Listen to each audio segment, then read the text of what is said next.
যুক্তরাষ্ট্রের মধ্যাকার শান্তি আলোচনা ব্যর্থ হওয়ার পরপরই এবার বেইজিংয়ের উপর চড়াও হলেন মার্কিন প্রেসিডেন্ট ডোনাল্ড ট্রাম্প। ইরানকে অত্যাধুনিক সমরাস্ত্র সরবরাহের পরিকল্পনার অভিযোগে চীনকে কঠোর হুঁশিয়ারি দিয়েছেন তিনি। ট্রাম্প জানিয়েছেন, বেইজিং যদি তেহরানকে সামরিক সহায়তা দেওয়া বন্ধ না করে তবে তাদের গুরুতর পরিণতি ভোগ করতে হবে।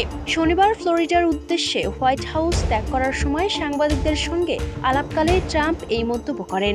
মার্কিন গোয়েন্দা সংস্থাগুলোর দেয়া তথ্যের ভিত্তিতে এই হুঁশিয়ারি দেন ট্রাম্প।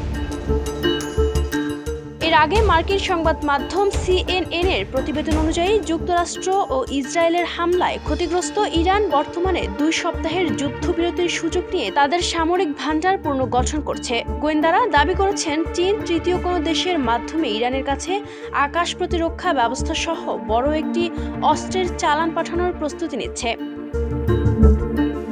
গোয়েন্দা প্রতিবেদনে আরও বলা হয়, চীন মূলত কাঁধ থেকে ছোড়া বিমান বিধ্বংসী মিসাইল ব্যবস্থা দেওয়ার চেষ্টা করছে।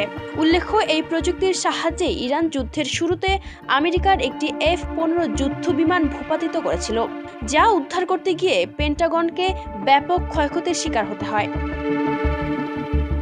চীনকে সতর্ক করে ট্রাম্প বলেন, যুক্তরাষ্ট্রের গোয়েন্দা তথ্য যদি সত্য হয় এবং চীন সত্যি ইরানকে সহায়তা করে তবে তারা বড় ধরনের সমস্যার মুখে পড়বে।